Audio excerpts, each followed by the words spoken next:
हाय hi everyone. तो आज की इस वीडियो में हम मॉक टेस्ट 4 को पढ़ने वाले हैं और इस वीडियो में आज थोड़ी सी और पोएम की लाइनें लिए हैं। जितनी भी आपकी पोइट्री सेक्शन जो चल रहा है ना, पोइट्री सेक्शन में आज हम फिर से थोड़ी सी पोएम की लाइन लिए हैं जो बहुत इम्पॉर्टेंट है। ठीक है, और ये थोड़ा सा जैसे कि लास्ट वाली वीडियो में हमने फर्स्ट एंड लास्ट लाइन देखा था ना, कि फर्स्ट की लाइन एंड लास्ट की लाइन, तो इसमें भी कुछ इंपॉर्टेंट लाइनें हैं पोइट्री की, वो हम करने वाले हैं आज की इस वीडियो में। ठीक है, अगर आप फर्स्ट टाइम चैनल को वॉच कर रहे हैं, चैनल को लाइक शेयर सब्सक्राइब कर दें, क्योंकि इस चैनल पे आपको ना एलटी की थ्योरी क्लास मिलने वाली है। एलटी की आपको थ्योरी क्लास मिलने वाली है इस चैनल पर। एंड अब तक कितना हो गए हैं, 66 या 67 वीडियोज़ हो चुकी हैं आपके एलटी की थ्योरी क्लासेस की।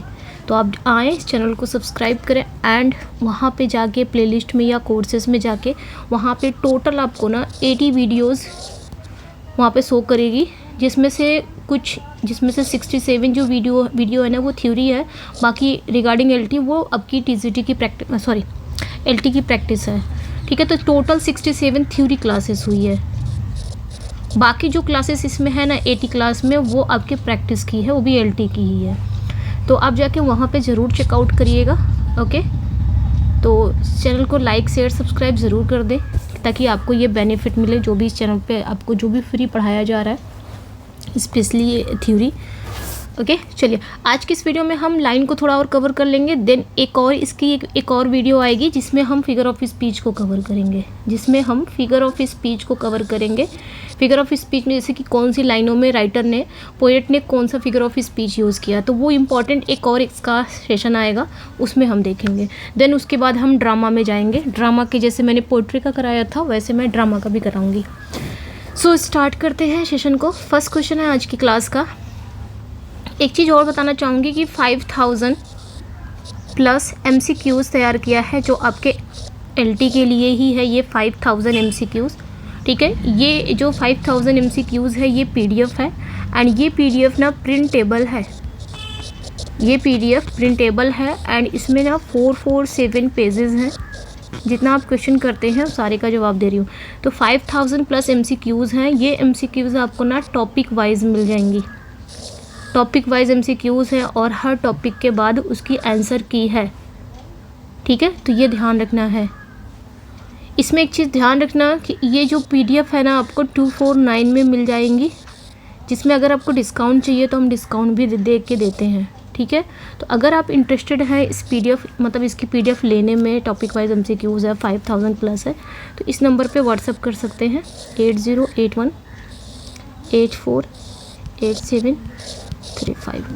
इस पे व्हाट्सअप करके आप इस PDF को पा सकते हैं। ठीक है, चलिए स्टार्ट करते हैं क्वेश्चन को। फर्स्ट क्वेश्चन है, for thy sweet love remembered such wealth brings that then I scorn to change my state with kings. देखिए लास्ट वाले में आपने स्कोर शेयर किया था 50 में, बहुत अच्छा स्कोर आपने किया था। किसी का 48 था, 47 था, 45 था, बहुत अच्छा स्कोर था।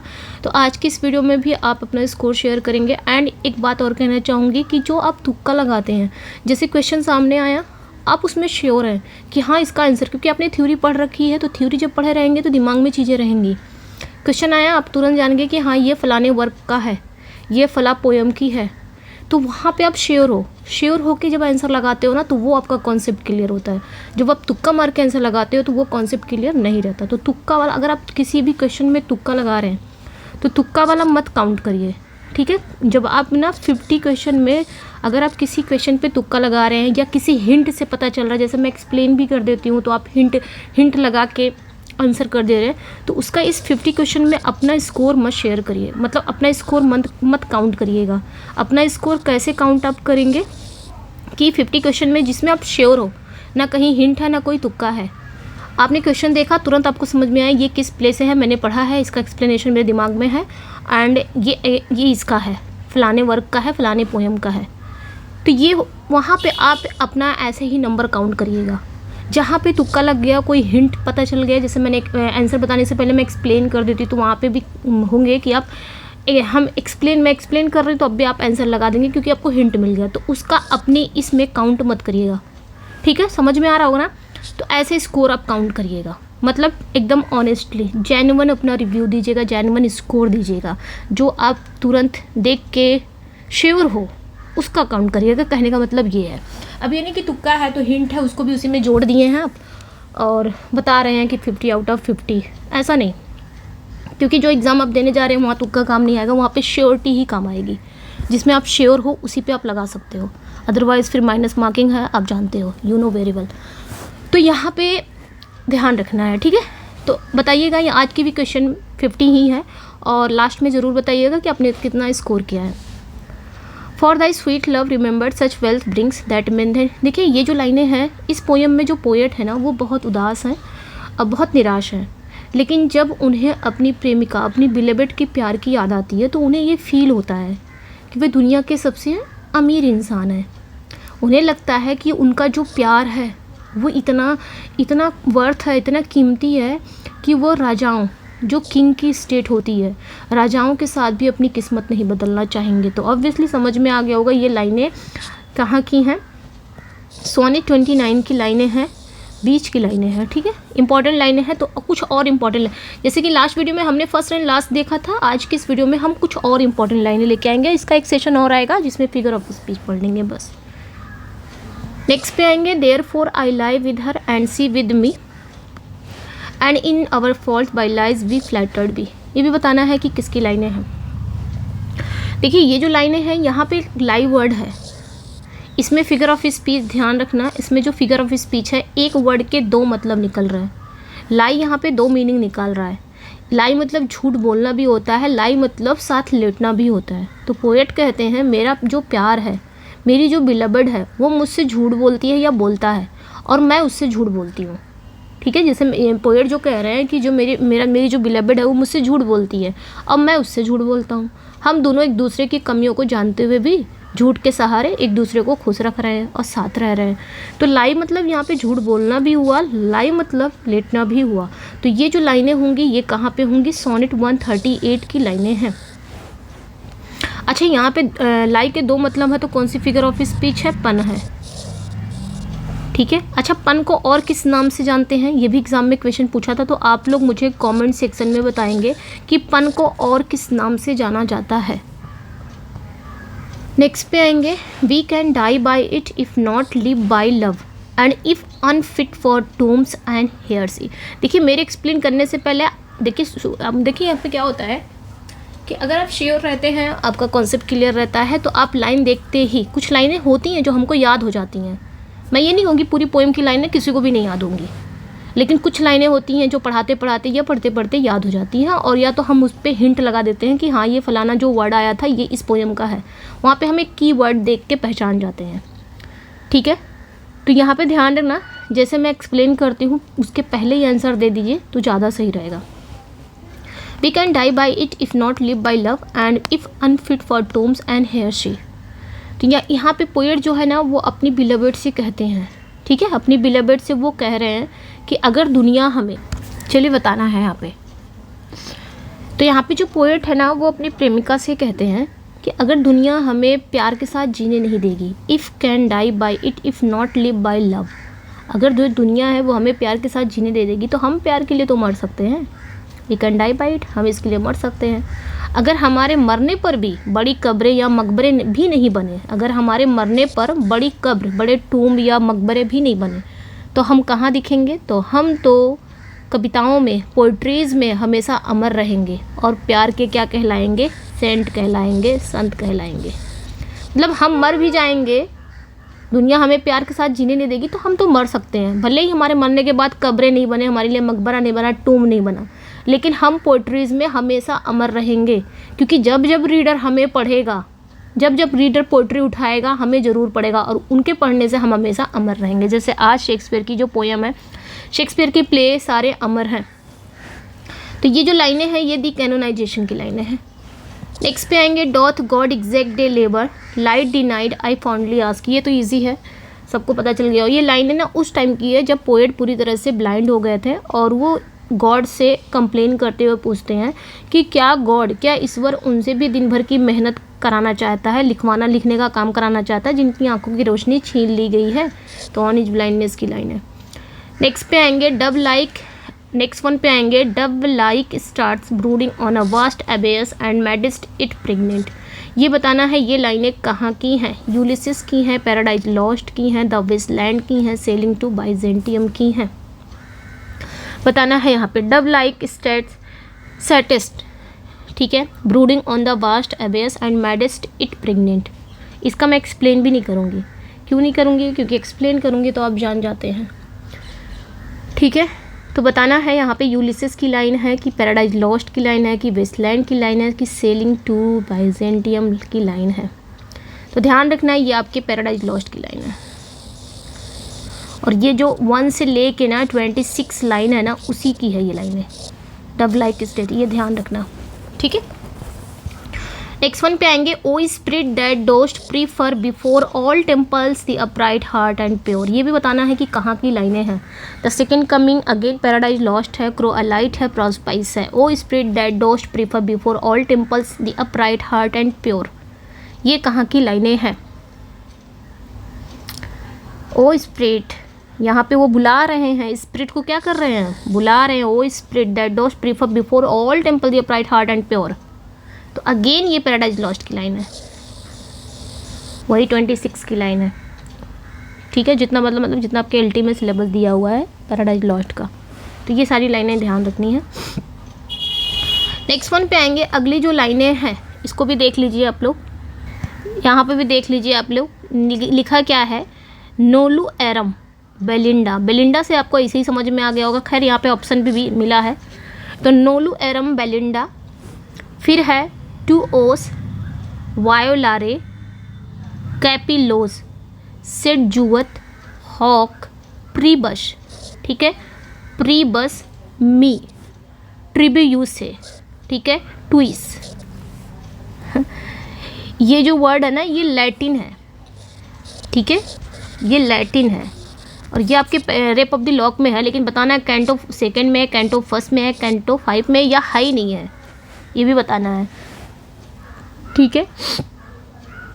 इसका मतलब जानते हैं बेलिंडा है, अब ऑब्वियसली ये रेप ऑफ द लॉक में ही होगा।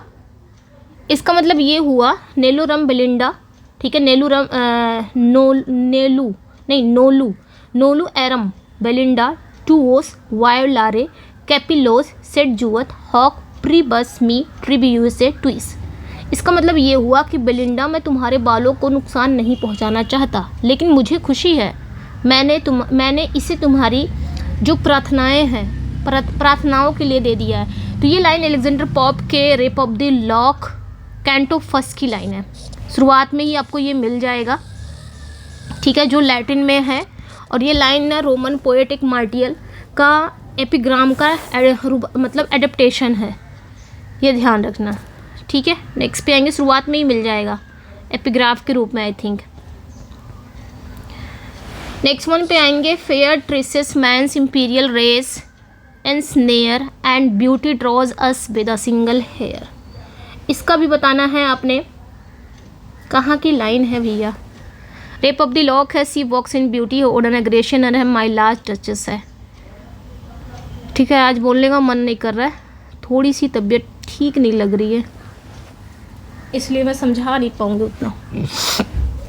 बताना है यहाँ पे, फिर भी क्लास ले लिया, हाँ, क्योंकि सच में बोलने का मन नहीं कर रहा है आज।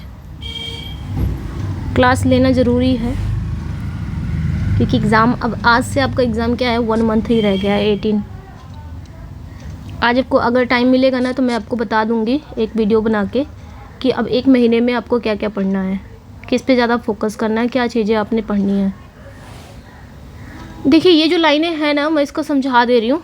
ये जो लाइनें हैं फेयर ट्रेसेस, देखिए इसमें हेयर वाला आया है, तो ये लाइनें भी आपके रेप ऑफ द लॉक में आती हैं लाइनें। और एक चीज़ ध्यान रखना है, यहाँ पे रेप ऑफ द लॉक की ही लाइनें हैं।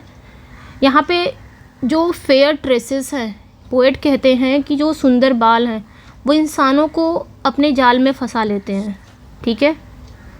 सुंदरता में इतनी ताकत होती है ना, वो कहते हैं जो ब्यूटी है ना, ब्यूटी में इतनी ताकत होती है कि वो एक पतले से बाल से भी, मतलब वह एक पतले से बाल से भी मजबूत से मजबूत आदमी को अपनी ओर खींच लेती है। तो रेप ऑफ द लॉक की लाइन है। नेक्स्ट पे आएंगे, full many a flower is born to blush unseen and waste its sweetness on the desert air. इसका बताना है कि कहाँ की लाइन है ये आपकी। Full many a flower is born to blush unseen and waste its sweetness on the desert air. एक डिज़र्ट होता है मिठाई, एक डिज़र्ट होता है डेजर्ट एयर। देखिए ये जो लाइनें हैं ना, ये पोएट गांव के कब्रिस्तान में बैठे हैं और वो कहते हैं कि जैसे जंगल हो गया या रेगिस्तान में बहुत से सुंदर फूल खिलते हैं ना, और बिना किसी के देखे मुरझा जाते हैं। भाई रेगिस्तान में फूल खिलेगा कोई देख भी नहीं पाएगा, या जंगल में फूल खिलेगा तो कोई देख भी नहीं पाएगा, और बिना किसी की नज़र पड़ते वो क्या हो जाते हैं, मुरझा जाते हैं, उनकी खुशबू बेकार चली जाती है। वैसे ही गांव में कई ऐसे टैलेंटेड लोग पैदा हुए होंगे जो बिना मशहूर हुए मर गए होंगे, उनकी डेथ हुई होगी, कोई उनको जान ही नहीं पाया होगा। तो कहाँ की लाइन है, एल्जी ने ना कंट्री चर्च यार्ड की लाइन है। ये एक एलजी है, ठीक है, थॉमस ग्रे की है, ध्यान रखना इसको।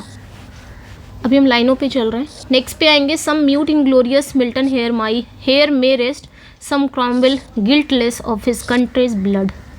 इसका भी बताना है। तो यहाँ पे भी पोएट क्या कह रहे हैं, पोएट फिर उन टूम को देखकर कहते हैं, उन कब्रों को देखकर कहते हैं कि शायद यहाँ कोई ऐसा पर्सन दफन हो जिसमें मिल्टन जैसा महान पोएट बनने की कैपेबिलिटी रही होगी, मिल्टन जैसे महान पोएट बनने की क्या रही होगी, टैलेंट रहा होगा, क्षमता रही होगी, लेकिन वो क्या हो गया होगा, वो म्यूट हो गया, यानी कि वो चुप रह गया, यानी कि उसकी डेथ हो गई। या शायद कोई क्रॉमवेल जैसा नेता भी होगा, इसमें इन कब्रों में कोई ऐसा दफन होगा जिसके अंदर ये भी एबिलिटी रही होगी क्रॉमवेल जैसा नेता बनने की, जिसने कभी कोई खून नहीं बहाया, उन्हें मौका ही नहीं मिला होगा क्योंकि वो पैदा हुए और टैलेंट तो रहा होगा, शायद गरीबी की वजह से उनका टैलेंट बाहर नहीं पाया और एक दिन वो मिट्टी में मिल गए।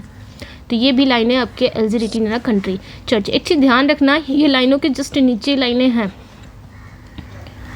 नेक्स्ट पे आएंगे, a sense sublime of something far more deeply interfused. ये भी लाइनें बतानी है, कहाँ की लाइनें हैं, ठीक है। ये लास्ट चल रहा लाइनों का पोइट्री का। अब हम लाइनें नहीं करेंगे, अब सिर्फ फिगर ऑफ, इसका एक और आएगा ना, उसमें हम फिगर ऑफ स्पीच कर लेंगे, जितना भी फिगर ऑफ स्पीच है पूरा पोइट्री सेक्शन का, जो फिगर ऑफ स्पीच इंपॉर्टेंट है तो वो कर लेंगे, उसके बाद ड्रामा पे आ जाएंगे, ठीक है। अब ये जो लाइनें हैं, a sense sublime of something far more deeply interfused, मुझे लगता है ना, जानते हो लाइनें कौन सी, अगर लाइनें आनी रहेगी ना तो जो फेमस लाइनें हैं जो आप बार बार पढ़ते हो ना, उन्हीं लाइनों में से कोई एक लाइन आ जाएगा। ऐसा नहीं है कहीं और से बुक में कहीं खोज के लिए, इतनी बड़ी बड़ी पोएम रहती है, कहीं से खोज के निकाल के नया लाइन ईजाद कर देगा, नहीं। जो आप पढ़ रहे हो, जो बार बार पढ़ रहे हो, आपके सामने जो आ रही है, जो आपके टिप्स पर है, जिसको देख के तुरंत आप जान जाते हो कहाँ की लाइन है, वो उन्हीं लाइनों में से कोई एक लाइन आ जाएगी, कोई एक दो लाइन आ जाएगी अगर लाइनें पूछेगा तो, ठीक है। तो ये जो लाइनें हैं ना, ये आपके टिंटन एबे की लाइनें हैं।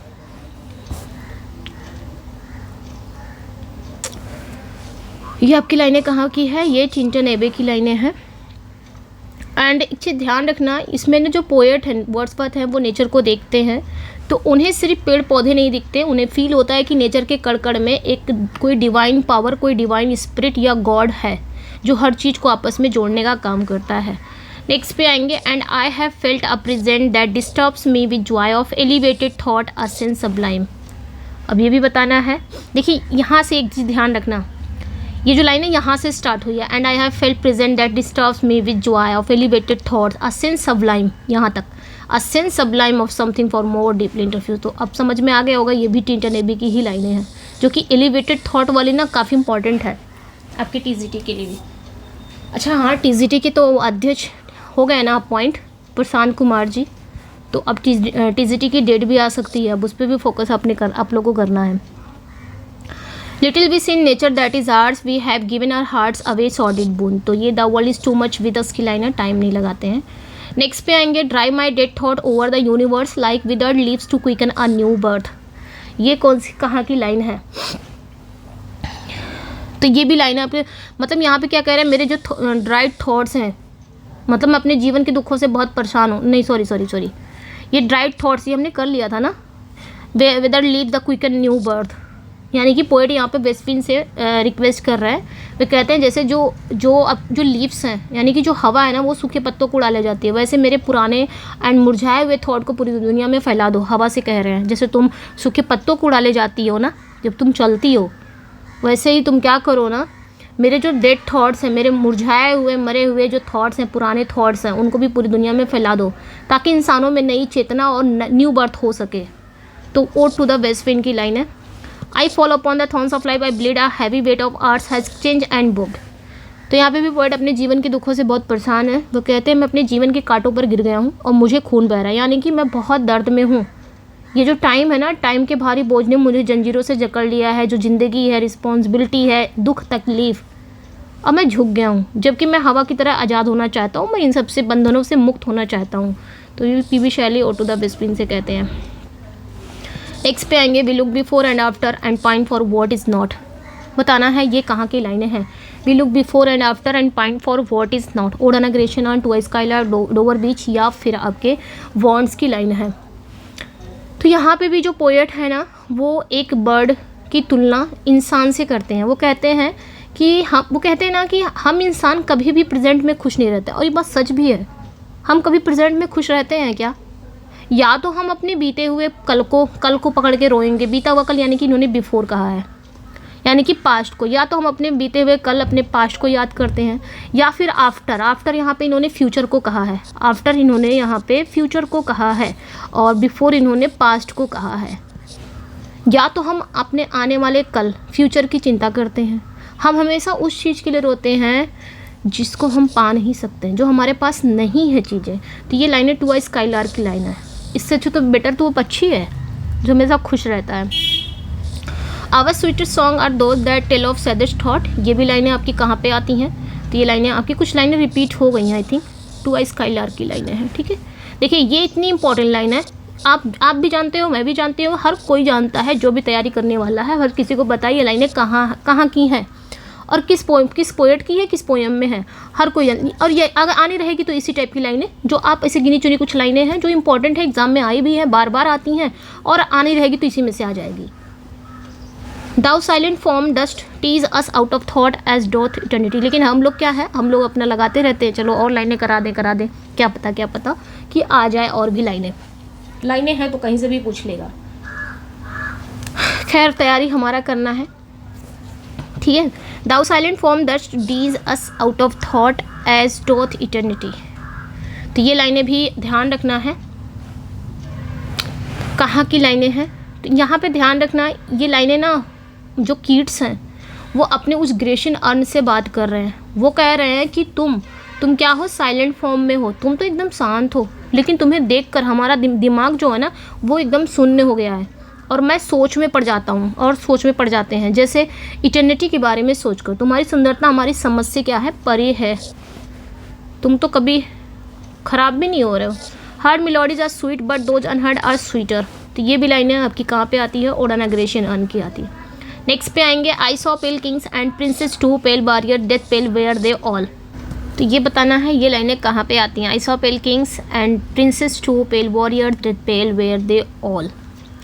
तो ये भाई ये लाइनें उसी नाइट की है, मतलब जो नाइट है, जो योद्धा है, उसका सपना है। उसने सपने में पुराने किंग्स को देखा है, पुराने राजाओं को देखा है, राजकुमारों को देखा है, योद्धाओं को देखा है ना। उसने एक सपना देखा और सपने में वो क्या देखता है कि पुराने राजा हैं, राजकुमार हैं, योद्धाएं हैं। उनके जो चेहरे हैं ना वो मौत की तरह कैसे हो गए हैं, पीले पड़ गए हैं। और ये सब किसकी वजह से हुआ है, उस ला बेले डैम की वजह से। वो उस दयाहीन जो लड़की है उसकी वजह से सब लोग उसी के शिकार हो चुके हैं। और अब इस नाइट को चेतावनी दे रहे हैं कि तुम उसका शिकार मत होना, उस ला बेले डैम का शिकार मत होना, ठीक है। नेक्स्ट पे इसको सपने में आके इसको चेतावनी दे रहे हैं। And the stately ships go on and their haven under the hill. ये बताना है ये कहाँ की लाइन है। And the stately ships go on to their haven under the hill. तो ये टेनिशन जो हैं वो समुद्र के किनारे बैठकर अपने दोस्त की मौत पर बहुत दुखी हैं। वो देखते हैं कि दुनिया रुकी नहीं है।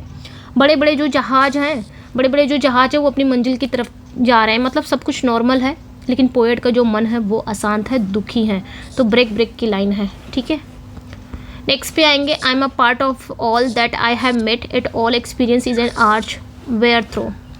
तो ये कौन सी लाइनें हैं, ये कहाँ की लाइनें हैं? तो ये भी ध्यान रखना है। I am a part of all that I have met yet all experience is arch where through. ये लाइनें यूलिसिस की है। वे कहते हैं कि मैं जिन भी लोगों से मिला हूँ और जो भी प्लेसेस मैंने देखी है, मैं उन सब का हिस्सा बन गया हूँ, लेकिन जो अनुभव है, जो एक्सपीरियंस है, वो एक आर्च की तरह है, एक दरवाजे की तरह। हम जितना आगे बढ़ते हैं हॉरिजन उतना ही पीछे खिसकता जाता है, यानी दुनिया में देखने के लिए भी बहुत कुछ बाकी है। यूलिसिस की लाइन है, आप खुद ही देखेंगे कि जब हम यहाँ पे हैं, जैसे हम किसी फील्ड में खड़े हैं और हम जब बादल को देखते हैं कि लगता है कि बादल वहाँ पे जाके वो ज़मीन को टच कर रहा है ना, थोड़ी दूर पे जहाँ तक हमारी नज़र जाती है, जहाँ वो हॉरिजन है, एकदम लास्ट में जाके जहाँ तक हमारी नज़र जाएगी, ऐसा लगेगा बादल ज़मीन से एकदम टच है। लेकिन जैसे हम और आगे जाएंगे तो देखेंगे बादल और दूर, फिर वो मतलब बादल हट गया है, थोड़ी दूर और चला गया है। तो इसका मतलब ये हुआ कि दुनिया में देखने के लिए भी बहुत कुछ बाकी है, नॉलेज लेने के लिए भी बहुत कुछ बाकी है, जितना आप घुसोगे उसमें। Made weak by time and fate but strong in will to strive to seek to find and not to yield, ये भी ईजी है। तो अगेन ये यूलिसिस की लाइन है, ठीक है। नेक्स्ट पे आएंगे।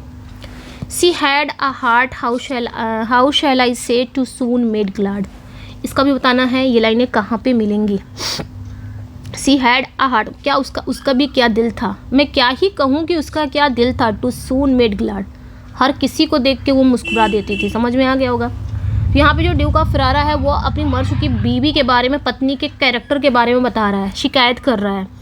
वो कह रहा है कि उसका दिल ऐसा था ना कि वो बहुत जल्दी बहुत आसानी से वो खुश हो जाती थी। उसका दिल ऐसा था कि वो बहुत आसानी से खुश हो जाती थी। उसे किसी भी छोटी चीज़ों से उतनी खुशी नहीं मिलती थी जितनी ड्यूक के दिए गए, मतलब उसे ना किसी भी छोटी से उतनी ही खुशी मिलती थी। जैसे कोई गुलाब दे दिया, कोई थर्ड पर्सन गुलाब दे दिया, वो उतना ही खुश होती थी जितना मैं कोई कीमती तोहफा उसे दे दूँ तो वो उतना ही खुश होती थी, जो मेरे शान के खिलाफ था। ये कौन कह रहा था? Duke of Ferrara. My gift of 900 years old name with anybody gift, चलो इसका बताओ ये कहाँ की लाइन है। My gift of 900 years old name with anybody gift, तो ये भी ध्यान रखना, ये भी माई लास्ट डचेस की है। ये भी बात ड्यूक फेरारा अपनी पत्नी के बारे में बता रहा है, अपनी लास्ट डचेस के बारे में बता रहा है। नेक्स्ट पे आएंगे। I was ever a fighter, ठीक है। I was ever a fighter so one fight more the best and the last, ठीक है। यहाँ पे बताना है कि आई वॉज एवर फाइटर, मैं हमेशा फाइटर रहा हूँ, मैं ज़िंदगी भर एक फ़ाइटर रहा हूँ, इसलिए मैं मौत से डरूंगा नहीं और ये मेरी आखिरी लड़ाई होगी और इसे मैं सबसे अच्छी तरह से लड़ूंगा ताकि मौत के बाद मैं अपनी पत्नी एलिजाबेथ बैरेट ब्राउनिंग से मिल सकूं। तो ये प्रॉस पाइस की लाइन है जिसमें ये मौत का सामना करते हैं सो दैट ये अपनी पत्नी से मिल सके। Sophocles long ago heard it on the Aegean, ये बताना है ये कहाँ की लाइनें हैं। सोफोक्लिस लॉन्ग एगो, सोफोक्लिस किस में है ये भी बताना है, ठीक है। सोफोक्लीज है ना, इजियन कहाँ पे है, ये सारी चीज़ें। तो इसमें पोएट है ना, जो पोएट है वो जो समुद्र की जो लहरें हैं, लहरों की उदास आवाज़ सुन रहे हैं और पोएट को याद आता है कि सदियों पहले एक ग्रीक राइटर थे, एक ग्रेट ग्रीक प्लेराइट थे जिनका नाम था सोफोक्लीज। सोफोक्लीज ने भी इसी एजियन सी पर, एजियन सी के किनारे यही उदास आवाज़ सुनी थी जिसे इंस्पायर्ड होकर उन्होंने ह्यूमन माइजरी पर प्लेज लिखे थे। तो मैथ्यू आर्नोल्ड का ये डोवर बीच है जिसमें इन्होंने सोफोक्लीज को भी याद किया है। नेक्स्ट पे आएंगे। Ah love let us be true to one another for the world which seems, इसका बताना है ये कहाँ की लाइन है। Ah love let us be true one another be for the world which seems, यहाँ भी पोएट क्या कह रहे हैं, अपनी बिलवड से कहते हैं कि दुनिया में अब क्या चीज़ ख़त्म हो चुका है, दुनिया में अब फेथ ख़त्म हो गया है, दुनिया में अब आस्था ख़त्म हो गई है और ये दुनिया बाहर से तो सपनों जैसे सुंदर लगती है, बाहर से दुनिया उतनी ही सुंदर लग रही है जैसे हम कोई सपना देखते हो, लेकिन असलियत में इस दुनिया में ना ही खुशी है, ना प्यार है, ना खुशी है, ना प्यार है, ना शांति है। इसलिए आओ हम एक दूसरे के प्रति क्या रहें, सच्चे रहें, क्योंकि हमारा प्यार ही एकमात्र क्या है, सहारा है। तो डोवर बीच में ये अपनी पत्नी से कहते हैं, अपनी बिलवड से कहते हैं, किसी से तो कहते हैं। नेक्स्ट पे आएंगे। ही laid us as we lay at birth one on the cool flowery lap of अर्थ, ये बताना है ये कहाँ की लाइन है। तो ये बताना है memorial verses memory of W.B. Tintern Abbey obituary. He laid us as we lay at birth on the cool flowery lap of earth. तो ध्यान रखना ये मैथ्यू आर्नोल्ड की सबसे इंपॉर्टेंट पोएम है, एलेजी है मेमोरियल वर्सेस, जो उन्होंने विलियम वर्ड्सवर्थ के डेथ पर लिखा है। इसमें इन्होंने 3 राइटर के बारे में बताया है, आर्नोल्ड, गेटे एंड वर्ड्सवर्थ, ठीक है। यहाँ पे वो ये जो लाइनें हैं ना, ये लाइनें ये वर्ड्सवर्थ को ट्रिब्यूट दे रहे हैं। वे कहते हैं वर्ड्सवर्थ की पोइट्रीज़ ने हमें जो मॉडर्न भाग दौड़ से निकाल कर वापस नेचर की गोद में सुला दिया है। यानी कि हम मॉडर्न भाग दौड़ में खूब लगे हुए हैं, लेकिन जैसे ही वर्ड्सवर्थ की पोइट्री पढ़ते हैं हम वापस नेचर की तरफ आ गए हैं। जैसे एक बच्चा अपनी माँ की गोद में सोता है ना, उन्होंने फिर से हमें ये फील कराया है, सिखाया है। तो ये वर्ड्सवर्थ की तारीफ़ करते हैं। Exult O shores and ring O bells but I with mournful tread. ये बताना है ये कहाँ की लाइन है, ठीक है। हमें बताना सच में आज पढ़ाने का मन नहीं कर रहा है। Exult O shores and ring O bells but I with mournful tread, ये लाइनें आपको कहाँ मिलेगी? तो ये अगेन ये लाइनें एक एलजी की लाइनें हैं, ठीक है, जो वॉल्ट विटमैन की लाइनें हैं। ये सॉरी हाँ वॉल्ट विटमैन की लाइनें हैं जो उन्होंने अब्राहम लिंकन की डेथ पर लिखा था। ओ कैप्टन माई कैप्टन, मतलब उसमें क्या था कि युद्ध जीतने की खुशी में पूरा देश क्या है वो जश्न मना रहा है, और किनारे जो किनारे हैं शोर्स गूंज रहे हैं, यानी कि किनारे गूंज रहे हैं, घंटियाँ बज रही हैं।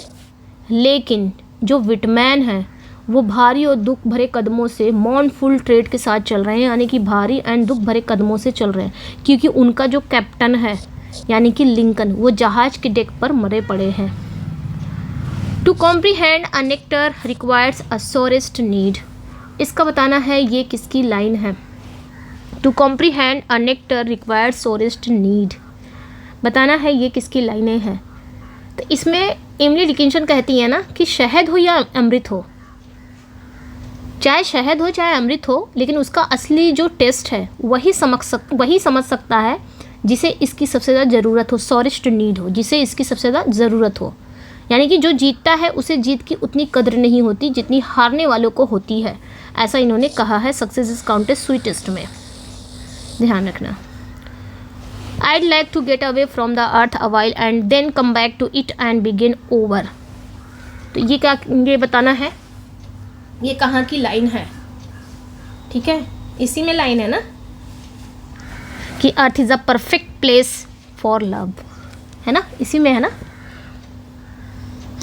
Stopping by woods on snowy evening की ब्रचेस में है कि टिंटानेवे की सेलिंग टू बाइजेंटियम, ये लाइन कहाँ की है?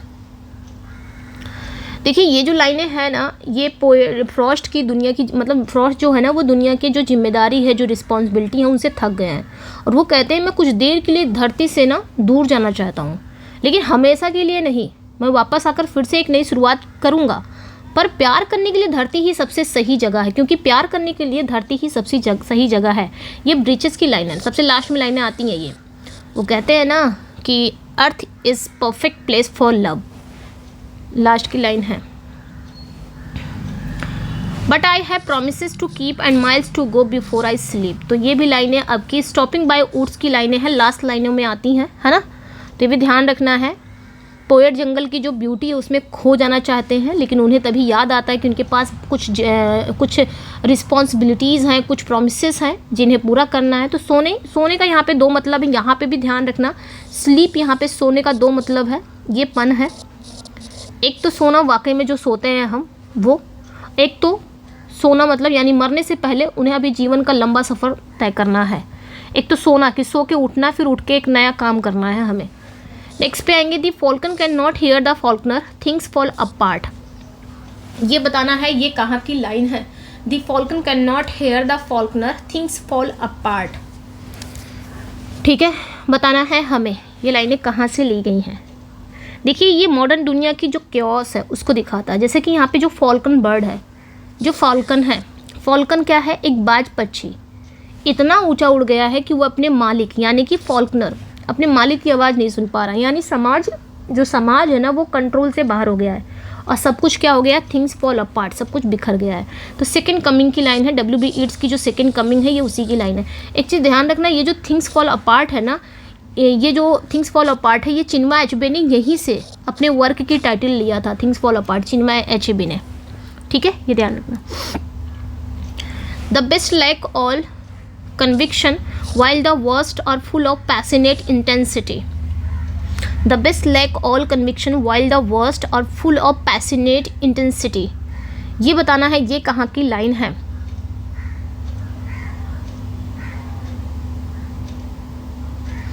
देखिए ये भी लाइनें ध्यान रखना है, इसमें पोएट जो है ना वो दुनिया की हालत जो दुनिया की हालत है ऐसी है ना कि जो अच्छे लोग हैं वो कंफ्यूज्ड हैं और उनमें जो विश्वास है वो कमी है विश्वास की, जबकि जो बुरे लोग हैं वो पूरे जोश एंड जुनून इंटेंसिटी में भरे हुए हैं और तबाही मचा रहे हैं। तो सेकेंड कमिंग की लाइन है ये भी again. Consume my heart away sick with desire and fasten to are dying animals. ये बताना है, देखिए एनिमल्स के बारे में बात हो गई है ना, तो यहाँ पे ध्यान रखना ये कहाँ की लाइन है। पोएट जो है वो बूढ़े हो गए हैं, वह अपने शरीर को एक मरता हुआ एक डाइंग एनिमल कहते हैं और जो सेंट वगैरह हैं उनसे वो रिक्वेस्ट कर रहे हैं, प्रार्थना कर रहे हैं कि वो आए उनकी आत्मा को एक इस नश्वर शरीर से निकाल कर आर्ट में ले जाएं। सेलिंग टू बाइजेंटियम, ये ध्यान रखना है। W.B. ईट्स का सेलिंग टू बाइजेंटियम है ये उन्हीं की पोयम है, ठीक है, ये ध्यान रखना है। एक्स पे आएंगे।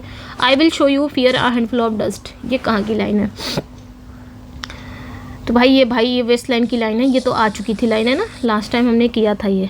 आओ तुम्हें मैं मुट्ठी भर धूल में, मतलब जो मुट्ठी धूल में मैं तुम्हें डर दिखाता हूँ। यानी कि T.S. इलियट का कहना है कि लास्ट में हम सब मिट्टी यानी कि डस्ट बन जाएंगे, यही जीवन की सबसे डरावनी और कड़वी सच्चाई है। तो वेस्टलैंड की ही लाइन है। एक चीज़ ध्यान रखना, अच्छा यहाँ पे भी आ गए दत्त, ये ध्यान रखना, दत्त, दयाध्वम एंड दमयंत, शांति शांति शांति। तो ये भाई ये कंक्लूडिंग लाइन है किसकी? यहाँ से 2-3 चीज़ें याद रखना है अपने बच्चे। ये आपके वेस्टलैंड की कंक्लूडिंग लाइन है, ठीक है, ये इन्होंने उपनिषद से लिया था। और एक चीज़ ध्यान रखना कि वेस्टलैंड को एडिट किसने किया था? एडिट तो एजरा पाउंड ने किया था, ठीक है, एजरा पाउंड ने किया था। वेस्टलैंड आई कब थी? 1922 में आई थी वेस्टलैंड, और इसको एडिट करने वाले एजरा पाउंड थे। अच्छा, T.S. इलियट ने एजरा पाउंड को कहा क्या है? तो इल मिग्लोयर फैब्रो कहा है, जिसका मतलब क्या होता है? द बेटर क्राफ्ट्समैन, ठीक है, तो ये ध्यान रखना। बाकी इसका भी मतलब जान के रखना कि इसका मतलब क्या होता है संस्कृत वर्ड, बट इसका मतलब क्या होता है? दत्त है, दयाध्वम है, दमयंत है, इसका मतलब क्या हुआ? दत्त मतलब क्या होता है? गिव, यहाँ पे बता दे रही हूँ, याद रखना ये सारी चीज़ें। दत्त जो होता है ना, इसका मतलब होता है गिव, ठीक है, यानी कि देना। दयाध्वम मतलब क्या होता है? मर्सी, यानी कि आप क्या करोगे? दया करना,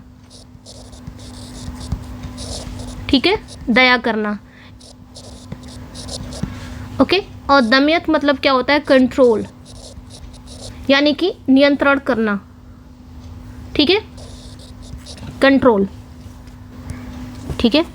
तो ये चीज़ें ध्यान रखनी है। शांति शांति ये कंक्लूडिंग लाइन है, उपनिषद से उन्होंने लिया है। एक चीज़ ध्यान रखना, इसमें जो 5 पार्ट्स है ना उसको भी आपने ध्यान रखना है। 5 पार्ट्स जो हैं, जैसे कि पहला क्या है? द बरियल ऑफ डेड, दूसरा क्या है? अ गेम ऑफ चेस, तीसरा क्या है? अ फायर सरमन, चौथा क्या है? डेथ बाय वाटर, पांचवा क्या है?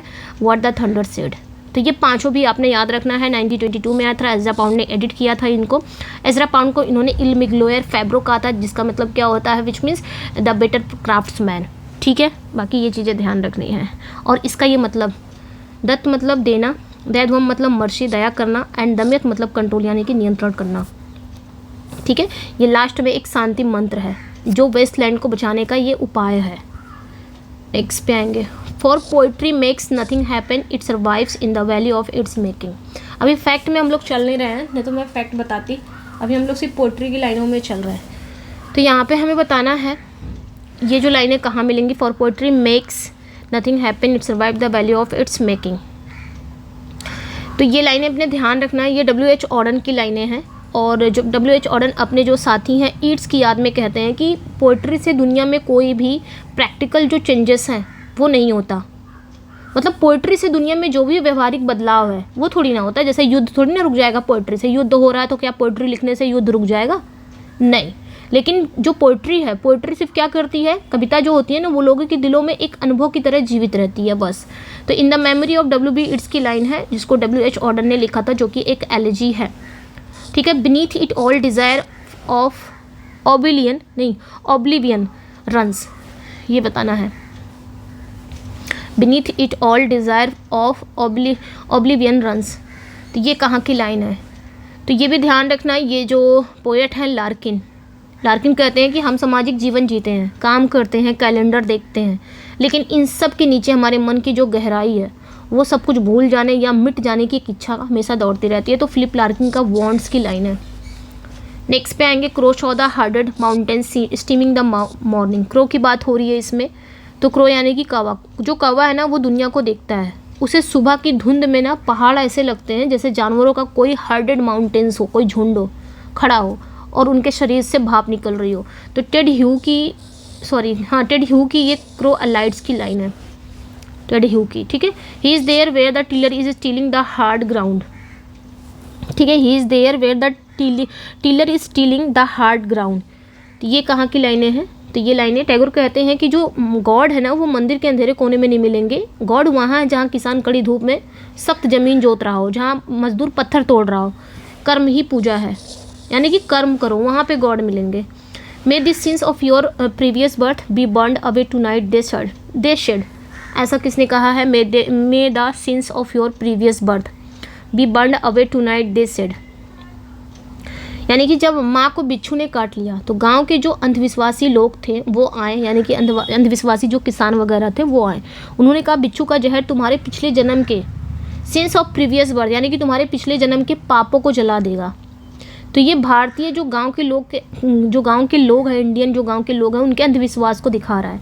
नाइट ऑफ द स्कॉर्पियन की लाइन है। नेक्स्ट पे आएंगे, my mother only said thank God the scorpion picked on me and spared my children. तो 20 घंटे के दर्द के बाद, भयानक दर्द के बाद जब जहर उतरता है तो जो माँ है ना वो गॉड को शुक्रिया अदा करती है। वो कहती है शुक्र बिच्छू ने मुझे काटा, मेरे बच्चों को छोड़ दिया। ये एक इंडियन माँ के निस्वार्थ लव को दिखाता है वाकई में। नाइट ऑफ द स्कॉर्पियन की ही लाइन है। The mundane language of the senses sings its own interpretations. तो ये लाइनें आपको कहाँ मिलेंगी ये भी बतानी है। ये लाइनें आपको कहाँ मिलेंगी तो ये भी ध्यान रखना है। ये जो लाइनें पोएट इसमें कहते हैं ना, सिर्फ दिमाग और फिलॉसफी ही सब कुछ नहीं होती, यानी कि सिर्फ दिमाग और दर्शन ही सब कुछ नहीं होते। हमारे जो सेंसेस हैं, हमारी जो इंद्रियां हैं, इंद्रियों की जो कॉमन लैंग्वेज भी जीवन का अपना मतलब समझती हैं। नेजिम एज़ेकिएल की ये फिलॉसफी की लाइन है। Night of the scorpion plus philosophy, ये दोनों है ना, उसी की लाइन है। And he left us a changing a black and white photo of himself. इसका बताना है, and he left us a changing a black and white photo of himself. और वो हमारे लिए क्या छोड़ के गए हैं, ठीक है। पोएट यहाँ पे तंज कसते हुए कहते हैं अपने पिता के मरने के बाद विरासत में उनके पिता ने उनके लिए क्या छोड़ के, सिर्फ कर्ज, बेटियाँ जो कुंवारी बेटियाँ हैं जिनकी शादी भी करनी है, और एक धुंधली सी ब्लैक एंड वाइट फ़ोटो छोड़ गए हैं। तो ये लाइनें आपको कहाँ मिलेंगी? ए.के. रामानुजन की ओबिच्यूरी में मिलेंगी, जो कि एक सटायर है। I who am poisoned with the blood of both, where shall I turn, divided the vein? I who am poisoned with the blood of both। मतलब यहाँ पे जो पोएट है ना वो मिक्स्ड हेरिटेज के हैं, यानी कि दोगली नस्ल के हैं। एक तो उनके अंदर खून अफ्रीका का भी है और अंग्रेज का भी है। तो वो कहते हैं मेरी रगों में ना दोनों का खून है, ब्लड ऑफ बोथ। मैं किसका साथ दूँ? मैं तो अपनी ही नसों में क्या हूँ? डिवाइडेड हूँ, बटा हुआ हूँ। तो ये a far cry from Africa, Derek Walcott की a far cry from Africa की लाइन है। नेक्स्ट पे आएंगे, the language I speak becomes mine its distortion it queerness all mine alone. तो ये कहाँ की लाइन है? इंट्रोडक्शन है। कहाँ की लाइन है? ओल्ड प्ले हाउस है, इंटरप्राइज है, फिलोसफी है। तो ये जो कमला दास है ना, कमला दास उन क्रिटिक को जवाब देती हैं जो उन्हें अंग्रेजी में लिखने से मना करते हैं। वो कहती हैं कि मैं अंग्रेजी बोलती हूँ, द लैंग्वेज आई स्पीक, मैं अंग्रेजी बोलती हूँ, बिकम माइन, वो मेरी अपनी मर्जी है ना, वो मेरी अपनी है। जो अंग्रेजी मतलब मैं अंग्रेजी बोलती हूँ, इंग्लिश बोलती हूँ, वो मेरी अपनी है, ठीक है।